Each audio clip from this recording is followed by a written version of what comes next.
What's up everybody, here we are with Demon Adventure Journey, and in this video I'm going to be going over the circulating tier list I've seen pop up in the game's Discord, which looks to be made from Idle Gamer YouTube. Shout out to this player, you can check out his YouTube channel seen here. This is not my tier list, I'm about like 12 or 13 days into the game. I thought I would go over some of the heroes I've had experience with and my overall thoughts of the hero placements in the tiers based off their skill kit / attainability, so let's get it.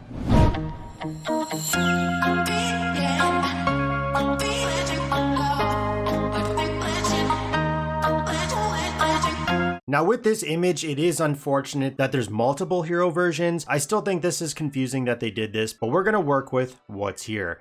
Starting off in your D tier, this is going to be aka your hero food tier. Basically, you can just assume every single SSR, some are more beneficial than others during your early game, but eventually all of them, and those heroes you bring up to 5 stars. So if you're on your main screen and then you click on advance, if you have heroes you can build up to 5 stars, you can just do mass star up. I don't have any at the moment. You can see these 5-star purple heroes. You can see you need 4 3-stars. Then you also need 5 4-stars, and then you also need 2 4-stars of that given hero, and you're going to be able to combine all of that into 1 5-star. These heroes and your SSR are going to be your food. You're also going to notice the person made a note saying D, C, and B tier heroes are just used for early game when you're trying to build up a team and start pushing content. So for C tier, you're going to start to notice some more SSR heroes. As like I said, there are heroes that are more helpful during your early game. So like the SSR hero Zenitsu, so if we bring that on the screen right here, we go to where, do I have a copy of him? I do.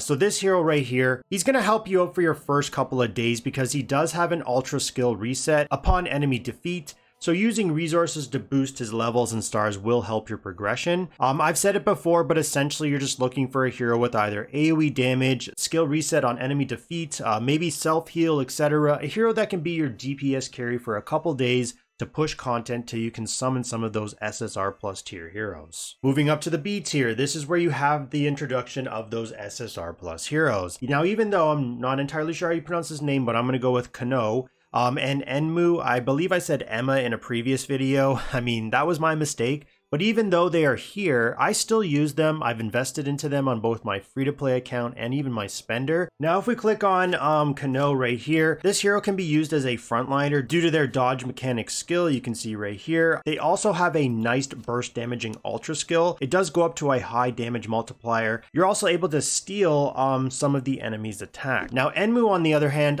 main use really for me is the ultra skill for that AoE control in the form of sleep when it says enemies to fall into a dream. Really has come in handy for certain hard content because even though when they get put into that dream state, you can still damage them and they'll still stay in the dream state. I've played games where, say there's some form of sleep mechanic, if you damage that enemy, they are then able to break free of that and start moving around attacking again. In this game, they just stay sleeping and you can stay damaging them. Now, I still use Enmu simply because the game does give you a fair amount of copies of, and I still have, if we look right here, I still have 3 more in my inventory, but at the moment, I'm just kind of on the fence whether or not to make 12 stars. Because I do need a total of 4 12 stars. If we click on my Daki, for example, and I go to advance, you can see at the top I have to own 4 12-star characters to bring my Daki. I believe that's up to 14 stars. I have the hero food, I can easily get the breakthrough stones, but it's this requirement right here that's posing an issue. The positive thing about this though is even if I do take a hero to 12 stars, so say I do take my Enmu to 12 stars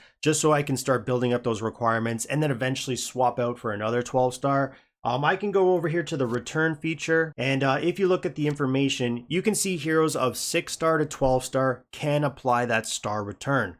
So as long as they stay at 12 stars, I don't take the 13, I can pop them in here and it's going to be 800 diamonds and I can get all that hero food and hero copies back. However, out of the 2 mentioned, I would replace Enmu as soon as I'm able to. Now I did get a little sidetracked there, but yeah, you get your Enmu copies by pushing the train game mode, which is your tower. So if we back out of here, we go into train and then we click on the clear reward. You're going to see if I scroll, let's just scroll to the first floor for a second.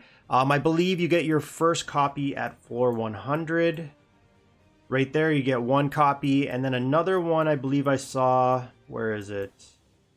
At 240, and then I believe there's even one at like 360. Right there, 360, etc. So this is where you're going to get some copies right here. And you can get your Kano copies. If we back out of this and go to the main screen, and then we go to the Path of Honor, you can get your Kano copies from advancing to the next tier. When you complete all of these quest requirements right here. So you get a copy, where is it? You get a copy at the upper E, lower C, middle B. Like, you get a lot of copies from the Path to Honor for Kano. In these gacha games, you really just have to build the heroes you're getting from summons until you get lucky, you exchange from shops, or you're spending money for the heroes you actually want. Now, I don't have any experience with Jigoro or Yushiro, but they seem to be more so support team buffers. Like, if I go and click on Jigoro, which is right here, you can see his ultra skill is going to give your team a crit and crit damage buff, which is definitely nice. And also, when you do unlock the Scar skill right here, it implies a ignore death to an ally. And then if we go over here to Yushiro, right here, now this hero skill right here, I guess you can call it all attack up. You can see you're going to get a team attack buff / rage regen at level 2.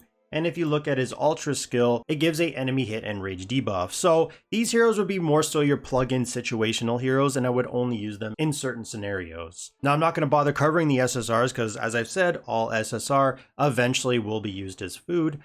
For the next 3 categories is where a lot of players are going to be focusing their attention, because these are going to be the heroes where you're going to get that long-term investment from. So we have the S tier. Now, this is what I would consider what most players will be using for some time, because as you move up in tiers, more factors come into play, such as limited heroes, wish banners, etc. It's going to take some time to get these heroes, get their copies, build them up, unless of course you're spending money. So we're going to look at Tamayo right here, bringing up on the screen. Tamayo is an awesome healer that also has an AoE charm, which is this right here. Since when an enemy is charmed, they do not regain rage, meaning it takes longer for them to build up and use their ultra skill. Her passive heal skill right here gets boosted up nicely to 40% at level 4 and has that overflow HP converted into a shield. Then when your server does unlock the Scar skills, which I believe is once your server reaches 15 days, I haven't unlocked it on either of my accounts, so that's all the information I can provide at this time. This can be one of those factors that changes a hero from being good to great based off what their Scar skills are.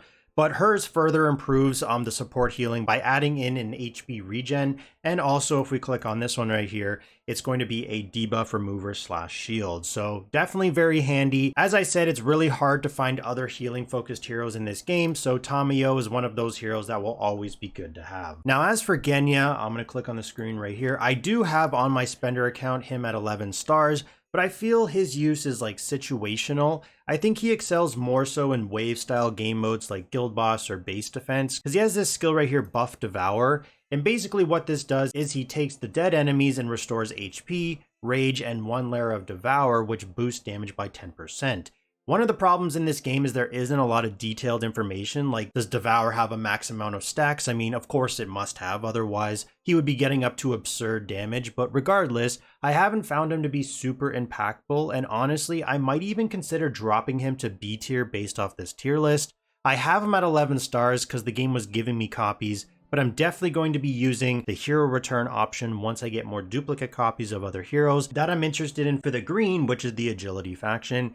If you have invested into him, leave a comment down below if you think he's worth it. I'm just not seeing his value right now. Now, I'm not going to take up too much more time in the S tier, but I definitely feel this is going to be a hard name to pronounce, but WLCOMEDC is going to be a strong asset to your team because of his ultra skill. So if I click on it right here, it gives your highest hero, which is going to be your main DPS carry, a rage boost of up to 165 points every 0.5 seconds for 7 seconds. That's a lot of ultra skills you can definitely get off in that time. I wouldn't say he needs an insane amount of hero investment, but for those burst style setups, he's going to be a huge help, especially if your main DPS carry has an AoE damage ultra skill that's going to improve on both your PvE and PvP. Then we have Chinjiro, and although Nezuko, which is in this tier list at S+ tier, I would probably bump down to S tier. So that is what I'm going to do here. I'm going to compare both of them, but these two heroes from the strength faction, basically one or the other is fine for your early and mid game. Now Nezuko, if I click on my roster right here, here's the hero. This is more so going to be your spender option hero, because if we back out and we go to the main screen and we go to your first top up, you can see you're going to get a copy. And then if you buy the $5 one, you're going to get the hero skin. So if I go to my hero right now, and I click on, okay, costume, skin, same thing. And then if I click on change for a second, you can see this is the classic one. Everyone gets this. And then if you get the hero costume, you can see I'm going to get 3% crit, but what this game does differently than others I've played in the past is that even though this is a costume for this specific hero, it's going to boost all of your heroes' damage and HP. Even though it's 1%, it still adds up. Then if we close this out and then we back out and then we go into adventure, I guess you could call this the campaign battle pass. If you buy it, you also get a copy of Nezuko right here. For the free-to-play version of this, you can see you get a Tenjiro copy at, I believe this is for clearing stage, chapter 4, stage 30. And then you get another one, I know you do, hold on a second, right here at 840, etc. So it just really comes down to whatever summon luck happens on your account. Both have that AoE damage on their ultra skill. Like if I go to the heroes and I click on Nezuko, you can see right here, this is going to be an AoE damaging skill up to 650%. If I click on Tenjiro, his is also an AoE damaging skill up to 700%. So he does have a tad bit higher of a multiplier and in my opinion better add-ons compared to say Nezuko. But then Nezuko has Burning Blood buff, which basically is a self-heal, while Tenjiro has Execution Burst, which as the name says is basically an execution attempt skill. I personally would prefer Tenjiro based off my experience, and that's having an 11-star Nezuko. Now Sabito, not sure if that's how you say the name. I've actually invested a fair amount on my spender account. So if you look at my roster, you can see I have a 12-star one. And one of the reasons why I like this hero is because I've noticed the damage potential earlier on. It didn't take to say 11 stars or 12 stars to start seeing a damage bump.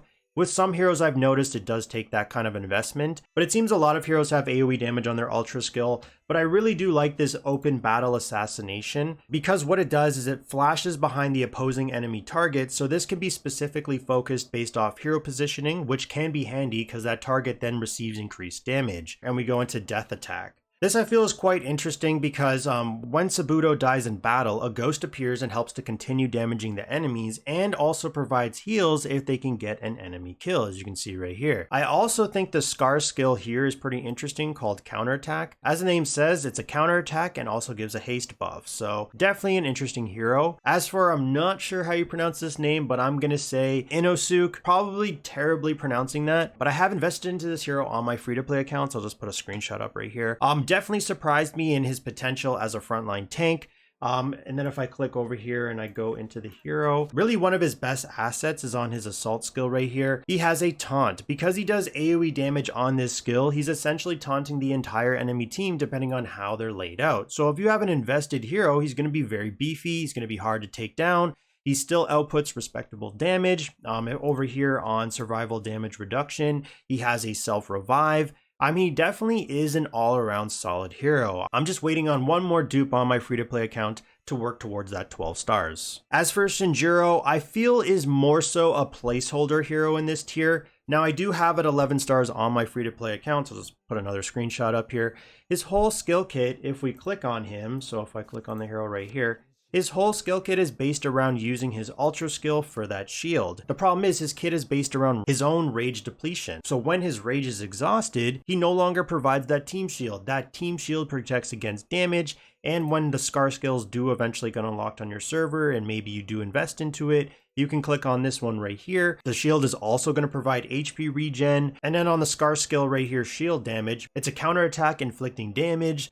So I mean, I feel if you aren't building him specifically in a team with some form of rage regen, his performance isn't as effective. Now as for the top two heroes, you have your S+ and your meta. A lot of these heroes here are either limited, meaning they have specific events, such as if we click on the main screen and you go into this one right here, this is going to be your dimensional summons for, yeah, I don't know how to pronounce this name, but I'm going to try it just for fun. I'm going to say Kukush. I'm going to say maybe it's pronounced Kokushibo.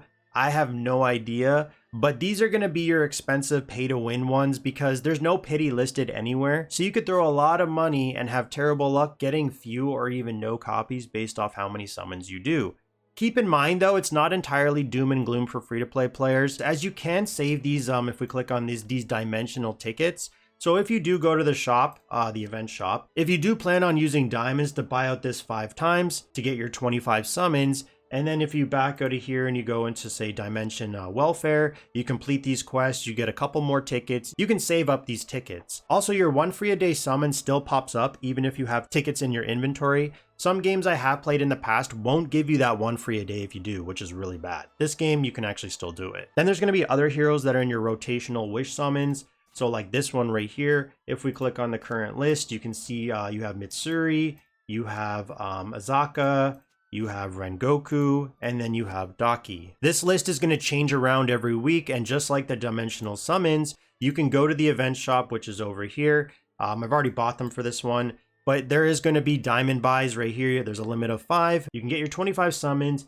You can save up your tickets to wait for the hero that you're currently working on to show up in that summon list. And the good thing is there's actually a pity, which is 60, and the pity carries over between events. Another key difference here is these heroes are from the Sun and Moon faction, meaning you can get them from faction summons. Like if you go into your recruit, you go down here over to faction recruit, you can see Sun and Moon. You can click on the Sun and Moon faction, or there's actually an exchange shop which has a select few of heroes. So if we click on this, you can see on the Moon faction, you have 1, 2, 3 heroes. And then in the Sun faction, you have 1. I'm not sure if they're going to include more because obviously there are more heroes from the Sun and Moon faction. They're just not in this shop. Otherwise, you're just going to have to wait for limited events. Like there's another one ongoing, which is in right here. And you go into, there it is right here. This is a limited recruitment one, and although this is a little bit misleading because the main reward says you get this hero right here, which is Gyome, although if I click on this hero, the shards are for this hero, which is Sanemi, a completely different one. I'm pretty sure in all the gachas I've played, if the main reward hero, which is this one, Gyome, then the shard should be this as well. Like if you click on the question mark and you look at the drop rates, all the hero shards are for a different hero. Once again, there's no pity in this one. But if you look at the milestone rewards, if you do 100 summons, you will get 50 shards, which combines into one hero. You can go over here to the event shop, and once again, for diamonds, you can buy this out 5 times. In this one, you'll actually get 50 summons. Just remember, like all gacha games, 1 copy is not going to do much. I would say you need at least 3 copies in this game, which is going to allow you to take them to 11 stars to actually be viable. But back to the tier list, you can look over the heroes listed here skills on your own time. I don't have much experience with the majority of them, so that is why I don't want to go like deep diving here, since I'm still starting out, but due to their availability, I can only assume they're going to be ranked high, hence the S and meta categories. However, I don't think SSR plus Zenitsu should be in the S plus category. I would probably drop him into S tier, same as I mentioned with Nezuko. Now, a lot of players you're going to notice are probably using either Daki or Tenjin, or simply both, because they are listed as meta heroes, both incredibly strong, and they're more easily attainable, say for free to play, because of those wish summon events and faction summon / exchange shop. Let me know down in the comments, what is your favorite hero or heroes that you're currently using so far, and maybe which ones you would eventually like to build up. As always, thanks for watching, and stay tuned for the next one.